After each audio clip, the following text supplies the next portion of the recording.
No? Yeah, good evening, comrades. We are here at Police Service Headquarters, where we've come to give solidarity to our Deputy National Information Chairperson, Ambassador Emmanuel Mwamba, whom we learned was picked up this afternoon in Woodlands at a car wash, beaten, bundled like a common criminal by the Zambia police. As we are here, this is what time. We arrived here around 18:30. They are not allowing access to anyone to see him, including his lawyers. We've been pleading with the police to allow his lawyers to be part of the interrogation. But so far, nobody has been allowed.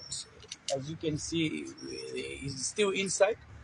We don't know where this country is going.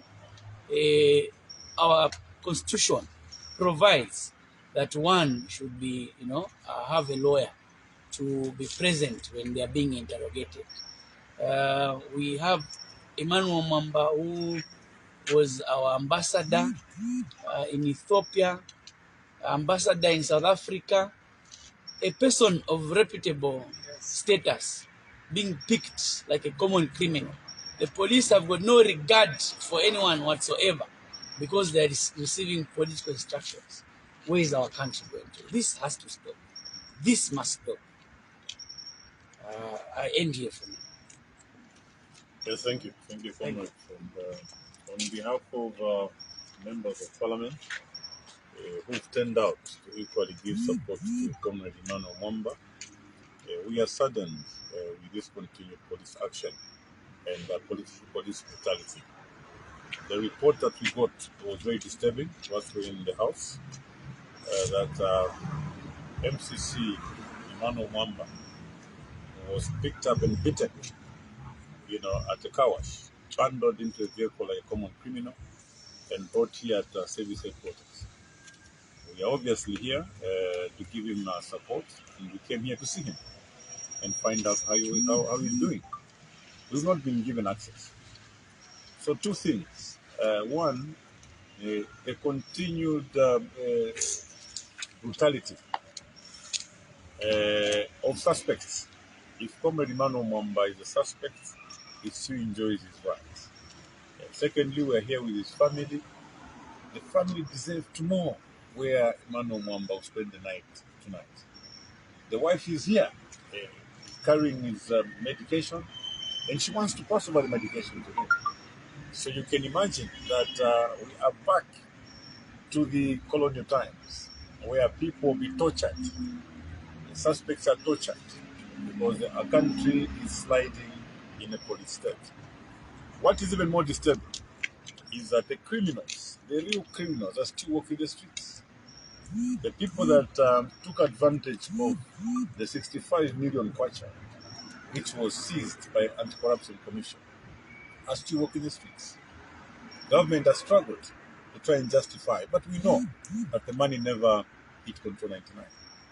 I wish the police could devote that effort to try and arrest those criminals who are walking the streets. There are criminals, as we're talking now, who are mining in KCM. And all these criminals are walking freely, whilst innocent people are being bundled and tortured, like common criminals. Now, Comrade Fakwaya, for us, we were discussing the other day, we saw this coming. Zambians, countrymen and women, we want you to be reminded of one thing.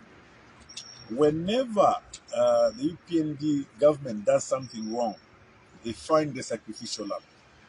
Comrade Emmanuel Mwamba is today a sacrificial lamb so that Zambians can stop talking about the deposit slip that never came to parliament. Zambians should forget about the 65 million that disappeared in some account. So they've picked up Emmanuel Mwamba. They know that everybody will focus in trying to secure the freedom of our community. So this is where we are. Because we may wish to. Yeah. Well, thank you so much, Leader of Opposition. For me, I feel very sad today. Very sad that it is now from 65 million, no deposit slip, but fake papers being laid on the floor of the house. And I'll come to the issue of those papers being fake because they are fake. And then the issue of mining in KCM now to Suchrai, you come to 6.1 billion quarter FIC report. All of these things are not making sense. Now, the police have a lot of work. They have a lot of work. We were told by the PS in the Ministry of Home Affairs that some of these leakages are actually fake. Now, fake papers, how do they become so important? The papers are fake, isn't it? They are fake. That's what we are saying. How do you arrest people on fake? Yeah. Well, how have they become so important? The Auditor General's report, we were told, no, the authenticity of this. The following day, the Auditor General, the auditors who did the work, were being, searched, laptops taken away. So how fake are these leakages? That is the thing. But the problem is, for me, there is a lot of work for the police. A lot of work, because of the poverty levels which have escalated. A lot of thefts are going on. People are being beaten. Instead of concentrating on these criminal activities, the police are concentrating on PF.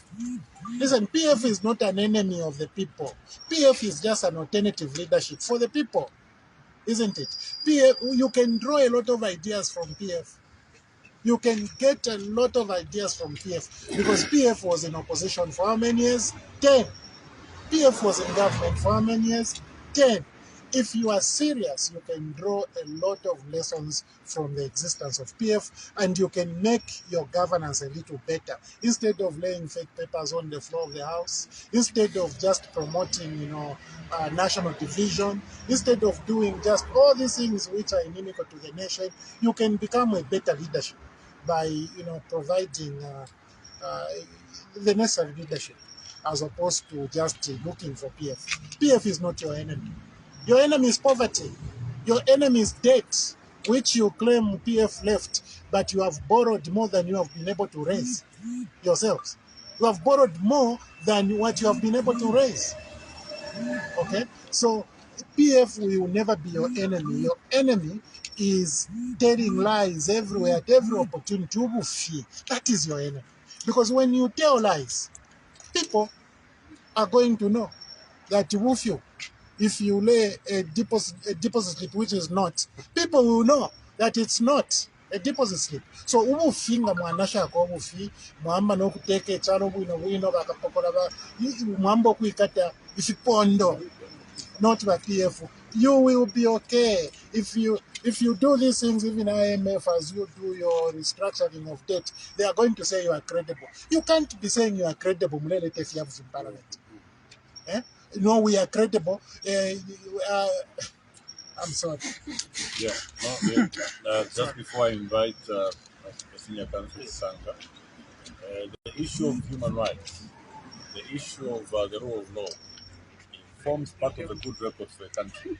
I think that even as we strive to try and restructure debt, the government must do something more. And that something more is to follow the rule of law and respect human rights. Because the human rights violations and the torture of members of the public, the torture of suspects that we are seeing may just affect our good record and in turn affect the negotiations that are ongoing insofar as debt restructuring is concerned. The Council, you may wish to. Thank you very much, Leader of Opposition. I'm just also join in making a statement on the issues that have to do with the governance of the nation. Frankly, if anybody has had any doubt that this country has now become a police state, what we have been witnessing in the last 2 weeks, in fact in the last 2 months, is testimony to the fact that we are really in a police state. It may not be affecting a lot of Zambians because it appears that the target right now is a patriotic front. But the reality in a spreading of a dictatorship is that once you are finished with one group, you begin to look for another group that you can yet aggress. The Catholics. Today we are here following up a matter not only of Ambassador Emmanuel Mwamba, we are also following up a matter involving Andy Luchet and also Thompson Piri, the young bloggers who were arrested 2 days ago, who have not been given access to their lawyers and who are still incarcerated.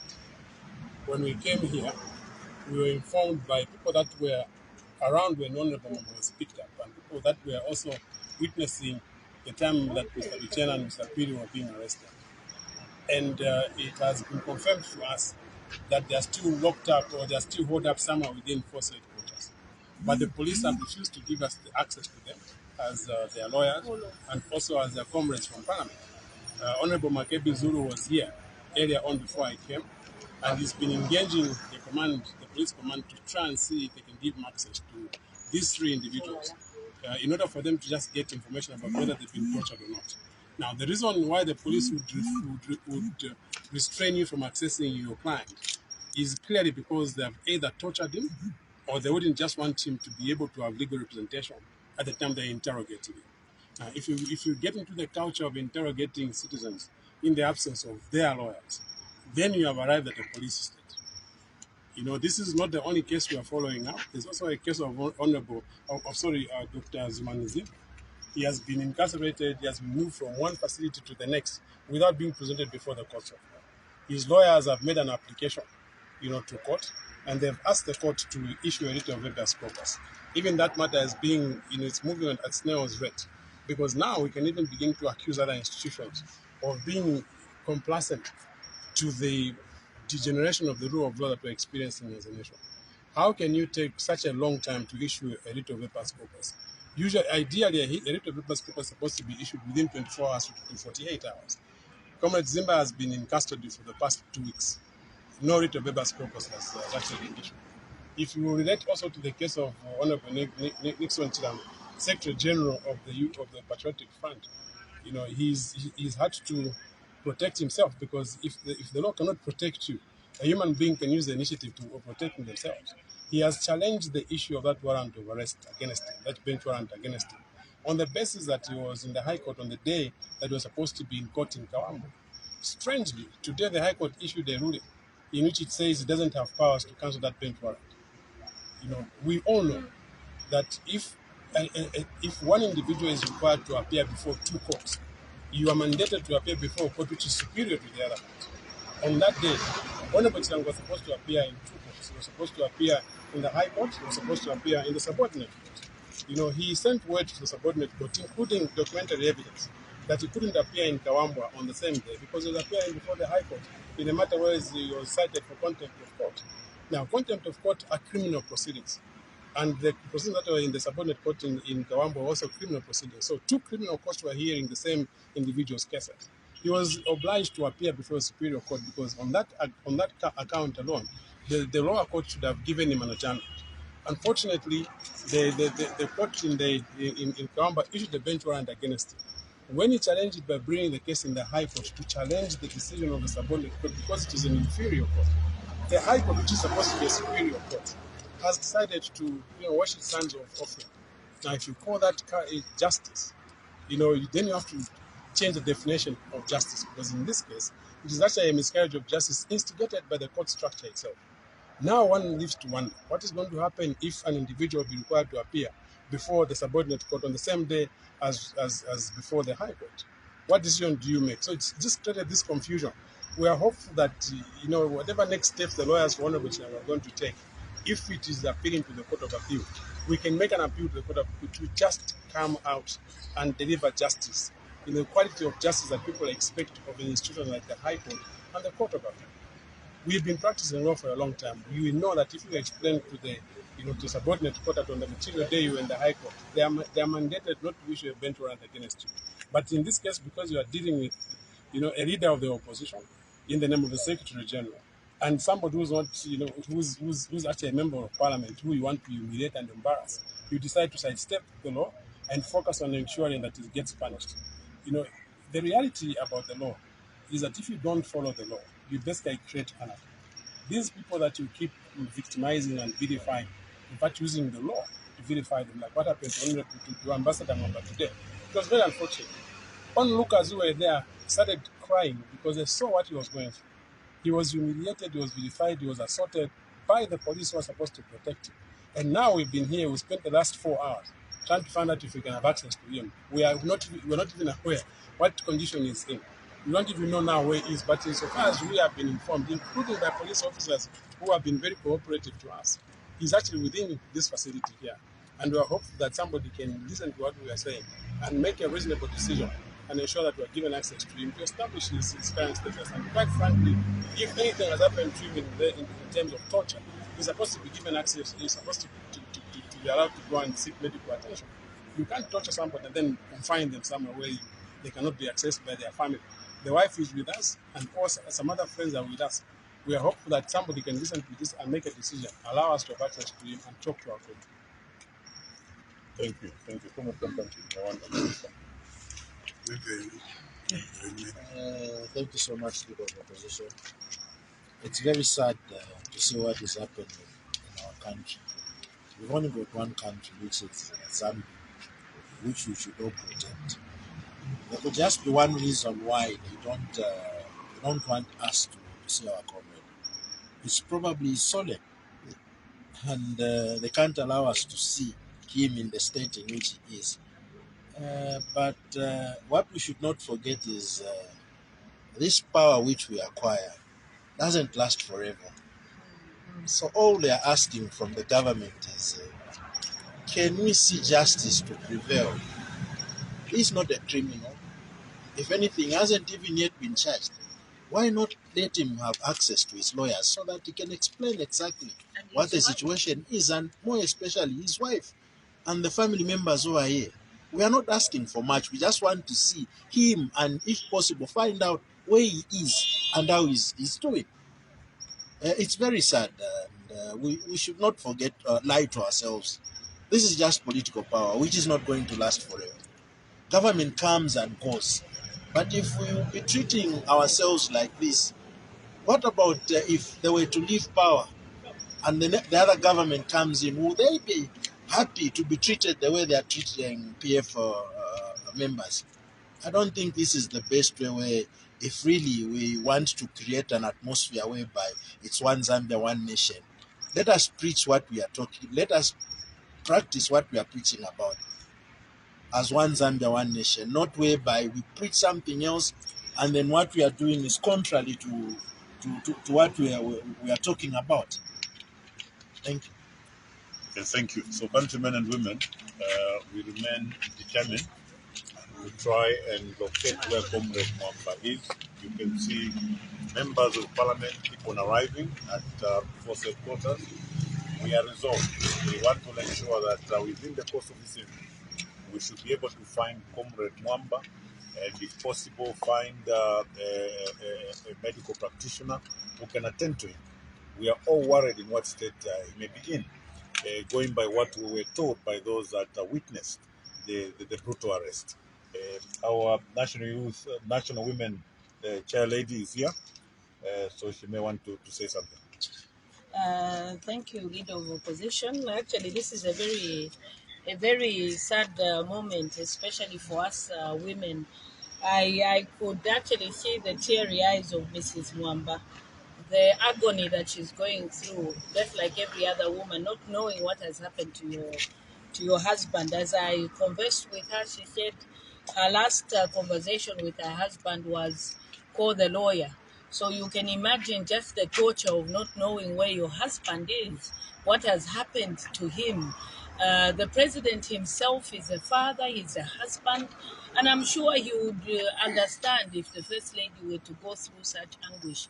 He himself, on several occasions, has given statements that he would not want anybody to go through such a kind of tormentation.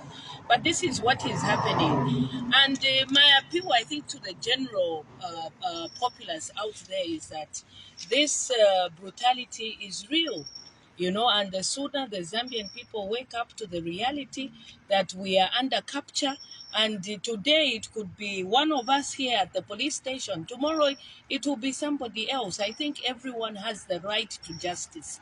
If not we, the members of parliament, but at least if they could allow him to see the wife, so that his wife would be able to calm the children at home.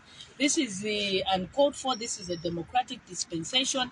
Everyone has the right to be heard, even at whatever level of criminality. Everyone has the right to be heard. So I call up upon all women across the country, in all corners. This isn't funny anymore. We have real issues at hand. Just the adjournment of parliament, we were given documents that were fake before the house. So these are issues that we should be debating than standing here outside the force headquarters wondering what has happened to our colleagues. So I appeal as a mother, as a wife, as a sister, to His Excellency the President. Can justice prevail? All those, I also want to speak on behalf of my brother Zumani. If there's anything that he has done, take him to court. That is why we have the court. He has been arrested, but take him to court so that justice prevails. If he has done something wrong, let's see the courts decide. But holding him like that without giving him an opportunity to be heard is uncalled for. It is fair. And also, what is very surprising is that where is the international community when all this is happening? This is happening. I was once Minister of Information. I would have European Union. I would have the US government approach us. Where are they? Where is this silence? My appeal is that can we begin to speak on these issues? That is why we need the international community to come in. Please be an independent moderator. This is our appeal. Can you begin to speak for us? Where is this silence coming from? I remember when I was Minister of Information, I had the European Union, the US ambassador, all ambassadors come to our office. But what is happening today? So please, can we begin to speak, even without the donor community? Where are the Zambians? Where are the Zambians that fought for this multi-party democracy?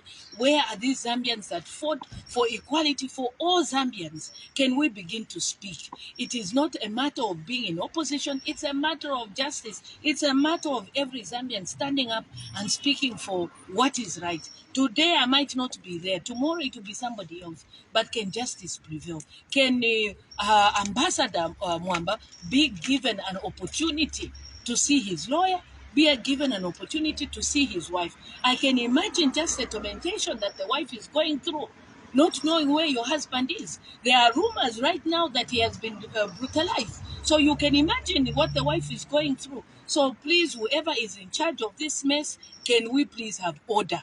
Can Honorable Emmanuel Mwamba be given an opportunity to see his lawyer, even in an interrogation? You have the right to remain silent, even when your lawyer is there. But you can imagine what has happened to this country, where people are just abducted and taken to places where people don't know. So please, President Hakainde, can you do what is right before the people? Can you do what you promised that you will do for the people of Zambia? Good evening, comrades. For me, it's a very sad evening, just coming out of Parliament. Instead of going home, you hear that, no, Ambassador Mwamba has been, this is what we call abduction. Yes. If your family can't access you, it means that you have been abducted. Whilst us, we are politicians, we can be denied. But what about the wife? What about the children? What about a lawyer? What is happening in this country? I rarely comment on such things. We just need to have order.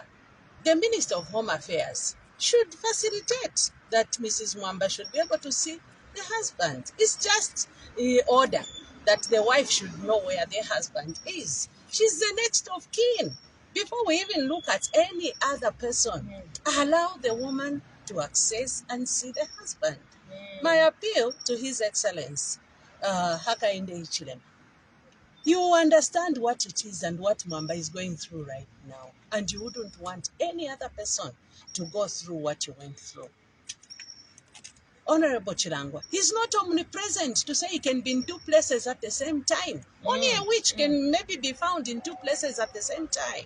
You understand to say the lower court is supposed to submit to the higher court. So, but you just want to squeeze him out of parliament, and then you say Zambia is a democratic nation. Where will the pride be?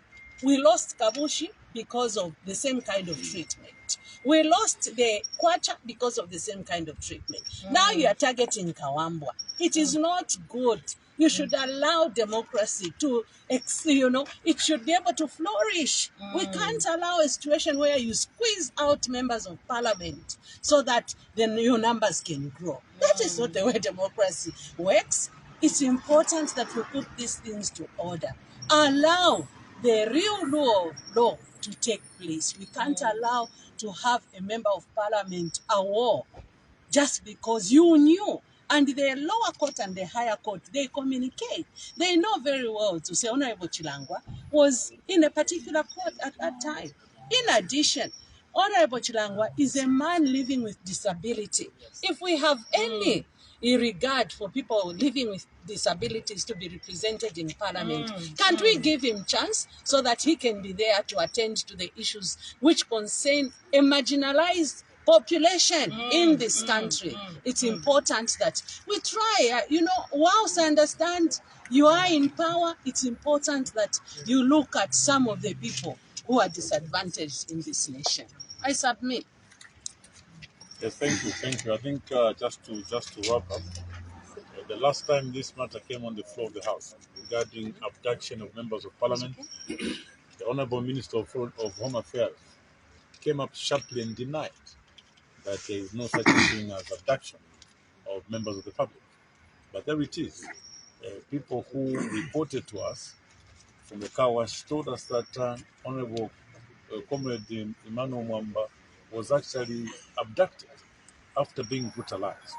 And yet Honourable Mwimbu comes to the floor of the House to give an impression that he's running a very professional ministry and everybody's conducting themselves in a professional manner.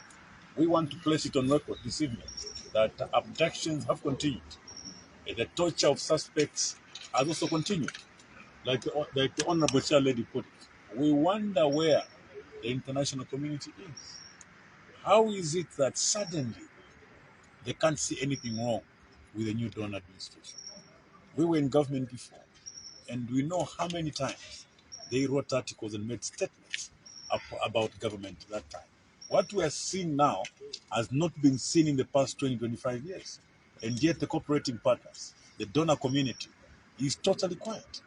We are now wondering as members of parliament, are we really being served by these friends of ours? Or is it that they may have other interests that we do not know? That's a question that begs. That's a question that only they can answer. Thank you very much. Sorry, Honorable. Is it true that the police are acting on the instruction from Tabo Kawana? Because Tabo Kawana issued the instruction, I think it was live on media when he was addressing the media. And after that instruction, these things are happening now. You see, when you're dealing with a failed government, a government of cowards, they can act in any way. Even the seniors can obey instructions of the junior because there's no order. There's total lawlessness. So I don't be surprised that Tabo Kawana now is in charge of issuing instructions. I mean, Zambians can see. We have a minister of local government and housing. The person who is issuing instructions to the ministry is a minister of the Secretary General of the party. I mean, if you want to talk about confusion, we have a minister and local government, but the one who has taken over the ministry, in essence, is the what do you call it, the Secretary General of the UPND. So yes, I'm not surprised that now it's Tabo Kawana issuing instructions to police officers to arrest whoever is not comfortable. I wouldn't doubt it. Yeah, Honorable, just the last one. According to the something, how authentic is the said letter which they have accused the ambassador and these other bloggers to say they secreted? How authentic is it? I think my colleague tackled that. If they termed it as a fake letter, so why is there so panic around fake documents? Why should there be so much panic? Because I think they're sending a different message back to the church. They say to the church that the documents were fake, and thus the whole country, went back thinking the documents were fake. But the panic around those documents, they may be constructively authenticating those particular documents out of this panic. We are now becoming suspicious. I think there is some authentication of those documents, given the action. Why should you brutalize somebody over fake documents? Why should there be so much panic? We have had young men in police custody for a couple of days now. Are you sure that is what you do over fake documents? So maybe we need to start thinking. We have to relook at the contents of those documents, because they convinced us the documents were fake, but from their actions, I think they're authenticating those documents, and Zambians may need to read those documents to understand the substantive content of those documents. You must also not lose sight of the fact that their approach is very directed. These documents have been circulated by a lot of people. In fact, the biggest number of people that circulate those documents are UPND cadres. Yeah. Because they first erupted on the UPND blogs. Yeah. In fact, some UPND cadres have also pushed them to the PF blog. And for us, we just felt, look, here is information that is in the public purview, started circulating with everybody. But you've seen what they've done. They've deliberately targeted people that are responsible for keeping Patriotic Front in the media limelight. You see, Honorable Mwamba is actually the one who's leading our media team. And you've seen the way he's been working around with the media. Zambians are informed real time what is going on in the country. But this information did not actually come from Honorable Mwamba. It came from the blog that belongs to the UPND. It actually strayed onto the blogs that are that are public to everybody else and to Patriotic Front itself. But why have they only targeted these two individuals I mentioned to you, Ivo and Thompson, are actually bloggers for the Patriotic Front? Why they are the only ones who've been arrested? And then why have they pointed to Mwamba? And in fact, like a leader of the president says, Mwamba only became a victim after Thabo Kawana made a declaration that he's being looked after. How do you, who don't even belong to the police, how are you the one to break the news and now we're going to arrest a particular individual? Where was the police spokesperson? But if you notice, this is being played like a real life, because even the police spokesperson issued some statement recently, connected with the Zimbabwe, and he said the investigation is ongoing and more people are going to be arrested. And the people that say more people are only members of the Patriotic Front. Why aren't you arresting everybody else? In fact, the police even know where this came from. They even know the individual was responsible for putting it in the Zambian circulation in it. But that person has been, conveniently avoided, and they've gone for people that they know are responsible for putting the image of the Patriotic Front in the media high enough. And they think we're going to collapse by doing that. We will not. Like I've always been saying all the time, this is not a political party. The PF is a movement. It is owned by Zambians. And Zambians remember very well what the Patriotic Front has done in this nation. If anybody thinks that by making these maneuvers, they're going to destroy the existence of the Patriotic Front, they are playing a losing game. The sooner they leave it, the better for themselves. Yeah, so I think the question really is how authentic is our document? The panic is sending a different signal to all the Zambians. The Zambians are now taking interest to read those documents and understand the content. Because what it appears that they may not be fake documents at all, from just the action of the police. Thank you. Thank you. So I ask you to go ahead and that's after establish that I don't already moved.